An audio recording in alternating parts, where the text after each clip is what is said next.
자, 이번에는 오늘 시장의 판을 읽어보는 시간 가져보도록 하겠습니다. 최근 시장의 판을 잘 또 읽고 계시는 오늘 특별한 손님 모셨는데요. 한양대학교 김광석 교수 함께합니다. 교수님 어서 오십시오. 네, 안녕하세요. 네, 반갑습니다. 하필이면 또 이렇게 시장이 많이 하락하는 날 모셨습니다. 그러게요. 너무 많이 하락한다라는 생각은 안 드십니까? 네, 많이 하락하는 장세에 맞는 것 같고요. 그러니까 어제는 좋았다가 네. 또 오늘은 안 좋았다가 그렇죠. 그러니까 이런 것들이 좀 반복되는 굉장히 불확실한 장세인 것 같습니다. 네.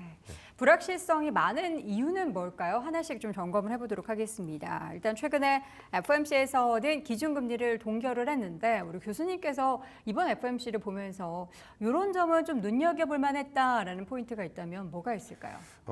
저는 이제 항상 1년에 8번 FOMC 있을 때마다 네. 같이 일어납니다. 밤은 새십니까? 예, 그렇습니다. 새벽 3시에 일어나서 네. 성명서 다운로드 받아서 정독하고 와, 영문인데. 정독해야죠. 그렇죠. 예, 그리고 30분 있다가 정독 끝날 때쯤이면 30분 있다가 기자회견 하죠. 그럼 기자회견 또 내용 다 듣고 근데 1시간여 동안 그 내용 들여다보고 가장 기억에 남는 그 한 단어. 네, 단어. 한 단어가 다이얼백이라는 단어입니다. 다이얼백. 예, 한국어로 다이얼백. 하면 그러니까 약간 이렇게 말씀드리면 좋을 것 같아요. 우리 예전에 네. 전화기 전화할 때 이렇게 돌리잖아요. 돌렸죠. 다이얼을. 근데 그 다이얼을 다시 백한다. 네. It's time. 그리고 다이얼 백. 네. 이 얘기는 뭐냐면 2022년 정말 유례없는 41년 만에 고물가가 등장했을 때 네. 정말 대대적으로 금리를 올려왔죠. 0.5에서 5.5%까지. 네. 그렇게 금리 인상해온 결과 이제 5.5%에서 점차 중립금리를 향해 미국 연준이 생각하고 있는 목표 금리를 향해 네. 점차 금리를 다이얼백할 시점이 찾아왔다라고 표현한 것. 그런 부분들이 9월 FOMC 회의를 이제 딱 앞에 두고 있는 마지막 FOMC 회의로서 포워드 가이던스 선제적 지침을 전달한 것이 아닌가 이렇게 해석이 되고 네. 시장에서도 그 부분에 대해서 좀 환호를 하면서 당일 장은 굉장히 좋게 나타난 것이라고 볼 수 있겠습니다. 사실 시간을 다시 돌린다. 다이얼백이라는 단어가 굉장히 또 시장에서도 크게 이슈가 됐고 긍정적으로 해석을 했지만 우리가 늘상 이야기했었던 연준의 금리 인하의 다양한 이유들 중에서 경기 침체에 있어서는 사실 연준에서 굉장히 경제에 대해서 자신감을 내비쳤기 때문에 네. 우려를 하지 않는 분위기였는데 또 어젯밤 발표됐었던 PMI를 보면은 여전히 제조업에 위축세가 나타나면서 네. 다시 경기 침체라는 그림자가 좀 드리워진 것 같습니다. 네. 그러니까 제조업만 보면 또 그럴 수 있을 것 같아요. 서비스업은 괜찮습니까? 그렇죠. 또 뭐 샴의 법칙을 제안했던 샴은 역시 실업률을 집중적으로 보니까 실업률만 보면 또 미국 경제가 하드랜딩 올 것처럼 그러니까 우리가 무엇을 보느냐가 중요한 건데 그쵸. 여러 지표들을 고루 봐야 되는 상황인 것 같습니다. 근데 미국의 전체 경제 왜냐하면 미국 올해 경제 성장률이 2.5%예요. IMF의 전망대로라고 한다면 그러면 이 미국 경제의 GDP의 일부 산업이 ICT 산업인데 ICT 산업 성장률이 10.55%입니다. 그러면 ICT 산업의 또 일부가 AI 인공지능 산업이라고 생각해 본다면 어떤 부문을 볼 것이냐. 제가 무슨 말씀이냐면 ICT 산업을 제외한 나머지 산업의 성장률은 미국 경제 성장률 2.5%를 크게 밑돌지 않겠습니까? 결국 이런 흐름을 봐야 되는데 미국 경제 같은 경우 2분기 어쨌든 속보치를 기준으로 보면 보시는 것처럼 2.8%로 미국 경제가 견조한 성장세를 나름 유지하고 있습니다. 근데 24년 3분기, 4분기부터 본격적으로 다소 침체되는 연착륙 현상이 나타날 것이라고 보고 있는데 이런 경제의 흐름을 하드랜딩 올 것이다 라고 판단하기보다는 소프트랜딩 올 것이다. 정말 경기 침체 맞아? 하는 의문이 들 만한 마일드한 경기 침체의 현상 이런 현상으로 전개될 것이라고 보고 있고 그렇기 때문에 미국 연준으로서도 서둘러서 금리 인하할 이유는 사실상 없다. 서둘러서 급하게 뭐 이렇게 조기 금리 인하 혹은 선제적 금리 인하 이런 보험성 금리 인하 이런 금리 인하보다는 이제 물가라는 목표를 거의 이루었으니 물가라는 토끼를 다 잡고 나면 이제 물가 토끼 잡았으니까 경기 부양적으로 적정한 금리를 향해 점진적으로 통화정책 스탠스를 바꿔나가자 네. 하는 방향으로 움직이는 것으로 해석하시는 게 도움이 되지 않을까 의견 드리겠습니다. 네. 사실 한 가지만 보면은 좀 안 좋은 데이터가 나왔을 때 우리는 이거 경기 꺾이는 거 아니야? 꺾인다라는 표현을 하면서 우려를 하는데 또 다른 지표들을 보면은 이거는 또 다르네. 역시 미국 경기는 탄탄하구나, 견조하구나라는 그런 생각을 하게 해서 그때그때마다 또 시장의 분위기에 따라서 시장을 반영하는 게 어떻게 또 하락으로 반영이 되는지 상승으로 반영하게 되는지가 달라지는 것 같습니다. 또 이렇게 꺾이는 데이터가 나오니까 이거 7월에 이번 FOMC 때 선제적으로 금리 내렸어야 했어라는 목소리가 커지고 있어요. 네. 그럼에도 불구하고 월가나 이제 미국의 금융시장에서는 9월 금리 인하 가능성을 훨씬 더 높게 보고 있는 거죠. 제가 근데 이제 뭐 할 수가 없죠. 9월밖에. 네. FOMC 회의 때 이 파월의 여러 발언 중에 네. 굉장히 섬뜩하게 들렸던 표현이 있습니다. 어떤 표현이죠? 저는 개인적으로 네. 이 어쩌면 대통령이나 네. 뭐 국회의원이나 혹은 평범한 어떤 연구자나 앵커나 이런 분들이 할 수 없는 표현이에요. 어떤 표현이죠? 실업률이 급격하게 올라가고 있잖아요. 샴의 법칙에 따르면 최근 1년 동안의 실업률 지표 중에 네. 가장 낮은 실업률을 보고 봤을 때 그게 23년 7월이거든요. 네. 3.5%였어요. 그 실업률과 비교했을 때 최근 실업률이 0.5%포인트 올라가면 그거는 강한 경기 침체 신호다라는 것이 샴의 법칙인데 네. 최근 실적치 실업률이 4.1%예요. 그러면 0.5%포인트 이상 상승한 거예요, 실업률이. 그러니까 실업률이 굉장히 빠른 속도로 상승하고 있고 이런 것들이 추가적으로 제조업 지표가 어둡고 네. 그러면 신규 투자가 미진하고 그렇게 되면 고용 침체가 더 야기될 수 있지 않겠느냐라는 어떤 기자의 질문에 대해서 파월이 뭐라고 표현했냐면 정상화되고 있다라고 표현했어요. 정상화. 네, 이게 무슨 말이냐? 지금 실업률이 급격하게 올라가고 있고 제조업 지표가 좀 어둡게 나오고 있고 소비자 신뢰 지수도 좀 떨어지고 있습니다. 100을 밑돌고 계속 밑으로 조정되고 있어요. 근데 이런 국면의 어떤 경제 현상들을 정상화되고 있다라고 많은 실업자가 양산되고 있는 이런 모습을 가리켜서 정상화되고 있다라는 것은 거시경제라는 지표라는 관점에서 미국 경제가 여전히 완전 고용 상태고 최대 고용이라는 목표치를 이루기 위해 우리는 노력할 것이기 때문에 지금 경제가 뭐 이렇게 하드랜딩 오고 파탄 나고 이렇게 막 성급하게 금리를 인하할 필요 그 정도까지는 없는 것이다라는 것이 이 연준 위원들의 해석이라고 볼 수 있겠습니다. 네. 그래서 미국 경제를 어떻게 여러분 가정할 것이냐. 물론 하드랜딩 오고 할 거라고 한다면 혹은 뭐 미국의 주요 어떤 오피스라든가 상업용 부동산이 급격하게 부실이 찾아와서 지방 주요 중소은행들이 도산하게 되거나 뭐 이런 일들이 만약에 벌어지게 된다면 긴급 소집 회의라도 열어서 대대적인 금리 인하를 하겠지만 네. 지금 같은 관점에서 미국 경제를 봤을 때 그래도 소프트 랜딩 오겠구나라고 판단할 수 있는 그 경향성이 굉장히 큽니다. 네. 그런 관점에서 성급한 금리 인하는 필요 없다라는 파월의 입장이니까 결국 네. 금융기관들이 뭐 빅스텝 할 수 있는 거 아니냐 이런 의견들을 많이 제시하지만 어쨌든 금리를 결정하는 것은 FOMC 위원들입니다. 그렇죠. FOMC 위원들의 마음은 바로 그러하다. 네. 하드랜딩 걱정할 거 없다.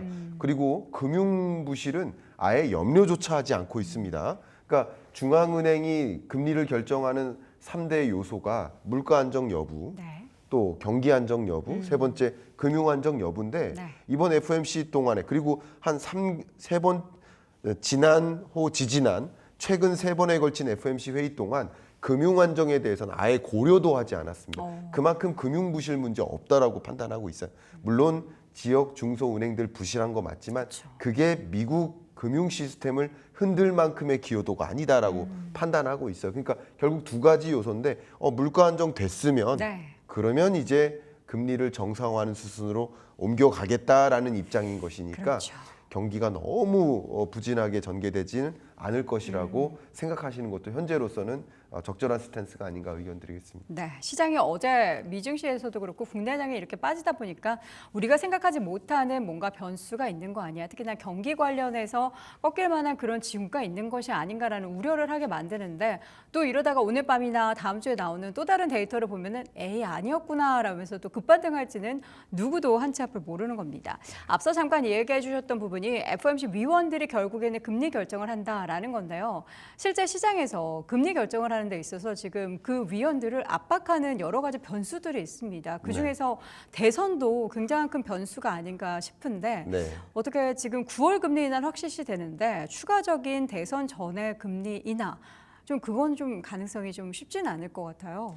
저는 통상적으로 네. 그러니까 이 대선을 자꾸 염두에 두면 이 금리의 시나리오가 잘 안 맞춰질 가능성이 있습니다. 일단 네네. 대선이라는 시나리오를 잠깐 배제하고 생각을 해볼 필요가 있다고 생각합니다. 왜냐하면 어쨌든 명시적으로 제롬 파월 연준 의장은 독립성이라는 그런 대단한 그 어떤 규제, 금융 규제 하에 있는 조직의 수장이기 때문에 네. 정치적으로 흔들려가면서 사실 지금 현재 나온 것이 어쩌면 이 파월이 민주당 편인지 공화당 편인지도 아직 정확하게 나오지 않은 상태에서 누구의 의견이 더 중요하다 뭐 이렇게 말씀드리긴 어렵고요. 네. 어쨌든 5.5%까지 대대적으로 금리를 인상한 현재의 중앙은행 총재로서 한번 생각해 보시면 그러면 5.5%의 기준금리 있으면 8번 동결했거든요. FOMC 회의가 1년에 8번 있으니까 네. 1년 연속 동결한 겁니다.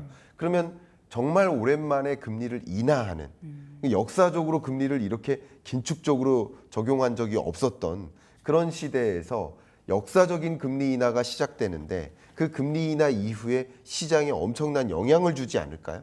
예를 들어서 물가가 다시 치솟을 수도 있겠고 금리 인하 이후에 물가가 안정화될 수도 있겠고 그거는 모르죠. 그 밖에 여러 변수들 금융시장이 흔들릴 것인지 부동산 경기가 폭발적으로 상승할 것인지 이런 역사적인 금리 인하를 시행하는 순간 그 이후에 이 금리 인하에 따른 시장의 영향이 2개월에서 3개월 후에 나타납니다. 그 정도 동안 나타납니다. 물론 네. 주식시장이나 외환시장 같은 경우는 바로 나타나지만 실물 경제적으로는 천천히 나타나는 변수들도 굉장히 많습니다. 그럼 그런 것들을 지켜보면서 천천히 금리 인하를 추가적으로 결정하지 않을까. 그래서 9월에 FOMC 회의가 있다면 그 다음 FOMC 때보다는 그 다음 그러니까 퐁당퐁당 금리 인하를 단행할 가능성이 현재로서는 높지 않을까. 결국 금리 인하 이후 그것이 시장에 어떤 영향을 줄지를 충분히 관찰하고 네. 그것으로 인해 야기될 리스크가 있는지 여부를 판단하면서 점진적으로 돌다리를 두들겨가면서 금리 인하를 진행할 것이다. 그러니까 급할 이유가 없기 때문에 네. 점진적으로 천천히 금리 인하, 그러니까 목표하는 금리를 향해 정상화하는 움직임을 가져갈 것으로 보고 있습니다. 자, 그럼 우리나라로 넘어오면은 이렇게 9월에 미국에서 금리 인하, 뭐 빅스텝은 아니겠지만 0.25%포인트 인하를 하게 된다면 우리는 뭐 한 10월 정도의 인하 가능성에 무게를 두는 거죠. 네, 저도 그렇게 판단을 10월 인하. 하고 우린 있습니다. 좀 빅스텝 했으면 좋겠는데 안 되겠죠, 우리도. 우리나라도 역시 빅스텝을 할 경우 굉장히 많은 우려들이 있기 때문에 물론 저는 이런 말씀을 드려요. 금리 인하를 너무나 원하시는 분들도 네. 있지만 금리 더 올려야 되는 거 아니냐 생각하시는 분들도 또 더 계시거든요. 올린다고요? 예, 그런 네. 분들도 계십니다. 물론 이 주식 시장에 계신 분들은 전혀 그런 생각이 없으시겠지만 여러 계층들이 있습니다. 근데 제가 말씀드리고 싶은 것은 역시 한국은행 총재로서도 금리를 선제적으로 인하하거나 미국이 인하한 이후에 뭐 빅스텝으로 인하하는 그런 조치를 함에 따라 나타날 부작용들이 있을 수 있거든요. 예를 들면 가계부채가 폭발적으로 증가한다든가 네. 부동산 경기가 지금 서울을 중심으로 회복세를 보이고 있는데 이 회복세에 뭐 기름을 붓는 격의 어떤 영향을 초래한다든가 네. 또 가장 대표적인 것이 한미 간의 기준금리 격차를 추가적으로 더 벌림으로써 그렇죠. 환율을 더 강세로 만들어서 외국인 자금의 급격한 유출을 야기한다든가 이런 부작용들이 나타날 것을 먼저 총대를 메고 결정할 그럴 총재는 아니다라고 저는 판단을 하고 있습니다. 네, 네. 그런 관점에서 우리 한국은행 금통위 위원들도 미국의 금리 인하 여부를 진단해보고 판단해보고 그걸 목격한 이후에 천천히 금리 인하를 단행할 것이다. 이렇게 판단하고 있습니다. 사실 지금 부동산 시장도 그렇고 금융 시장도 그렇고 이제 한미 간의 금리 역전 현상이 발생되고 나서 지금 역대급으로 벌어져 있는 상황 속에서 이 정도 버틴 거면 진짜 잘 버틴 거다라는 얘기까지 나올 정도입니다. 근데 이례적인 그런 상황이 우리도 지금 경험을 하고 있는 건데 일단은 금융 시장에는 외국인의 자금 유출 여부가 가장 우려인데 지금 금리 얘기 나오면 항상 말씀해 주셨던 것처럼 부동산 얘기가 나오잖아요. 근데 주담대 금리는 이미 좀 많이 내려가지 않았습니까? 네, 그렇습니다. 주담대 같은 경우는 그렇죠. 예. 추가적으로 금리 인하하게 되면 이게 더 내려가고 그렇게 되면은 또 이제 지금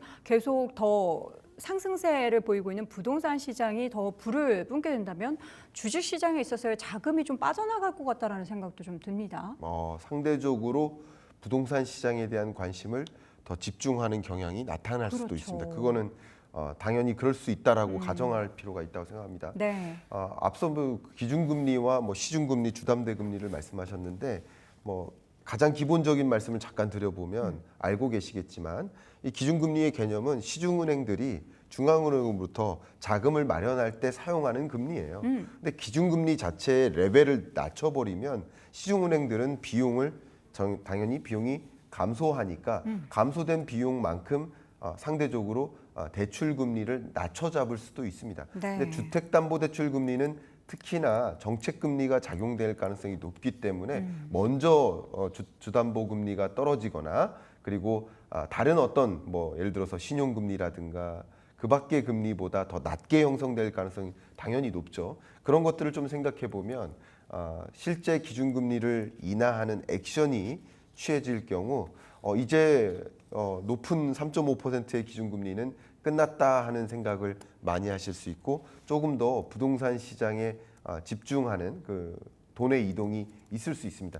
그러니까 24년 하반기의 경우에는 서울을 중심으로 부동산 시장으로 돈의 이동이 일어나고 있다고 생각을 해본다면 이제 하반기 끝자락부터는 서울 전역이나 수도권 그리고 비수도권의 일부의 경우에도 돈의 이동이 관찰될 수 있다 이렇게 보고 있고 그런 것들이 주식시장에서의 돈의 또 유출은 또 생각해 볼 수 있는 영역이라고 생각합니다. 네, 주식시장에 또 이렇게 되면은 하반기에 우리가 안 그래도 지금 시점에서 사실 그렇게 유동성이 풍부한 게 아니기 때문에 외국인 자금 거기에 더해서 개인 자금까지 빠져나가게 된다면 하반기 증시 전망은 좀 안 좋게 보실 수도 있겠네요. 네, 물론 전체 유동성 중에 또 일부를 보면 외국인 자금, 네. 또 일부는 주식시장에서 빠져서 부동산으로 흘러갈 자금 이런 자금도 있지만 사실 더 많은 그 돈의 규모를 생각해 본다면 은행에 묶여져 있는 자금이 네. 훨씬 더 큽니다.